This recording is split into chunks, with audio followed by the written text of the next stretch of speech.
বন্ধুরা, বৃহস্পতিবার মানেই বাংলা ধারাবাহিকে টিআরপি বেরোনোর দিন। ছোট পর্দায় কোন ধারাবাহিক বা কোন শো কেমন স্কোর করছে তা জানার উপায় এই টিআরপি।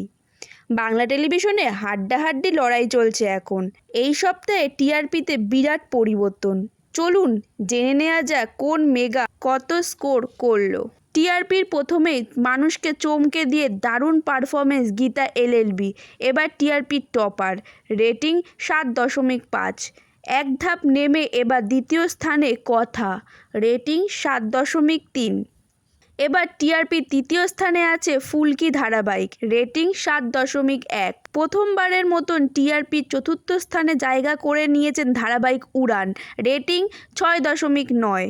উড়ান থেকে এক ধাপ নিচে নেমে আছে নিম ফুলের মধু, অর্থাৎ পঞ্চম স্থানে জায়গা করে নিয়েছে এই ধারাবাহিক, রেটিং 6.8। টিআরপি 6 নম্বরে আছে জগদ্ধাত্রী ধারাবাহিক, রেটিং 6.3। সপ্তম স্থানে রয়েছে দুটি ধারাবাহিক, রোশনাই এবং কোন গোপনে মন ভেসেছে, রেটিং 6.1। এবারে অষ্টম স্থান দখল করেছে শুভ বিবাহ, রেটিং 6.0।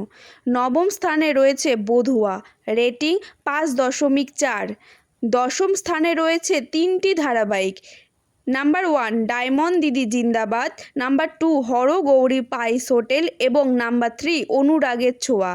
এই তিনটি ধারাবাহিকের রেটিং 5.3। দর্শকদের মনোরঞ্জনের জন্য প্রতিটি গল্পে আসছে নতুন নতুন টুইস্ট, আসছে আরও কয়েকটি নতুন ধারাবাহিক। তো বন্ধুরা, এই সব ধারাবাহিকের মধ্যে তোমাদের পছন্দের ধারাবাহিক কোনটি অবশ্যই কমেন্টে জানাবে। আর ভিডিওটা ভালো লাগলে ভিডিওটাকে লাইক করে চ্যানেলটাকে সাবস্ক্রাইব করে দিও।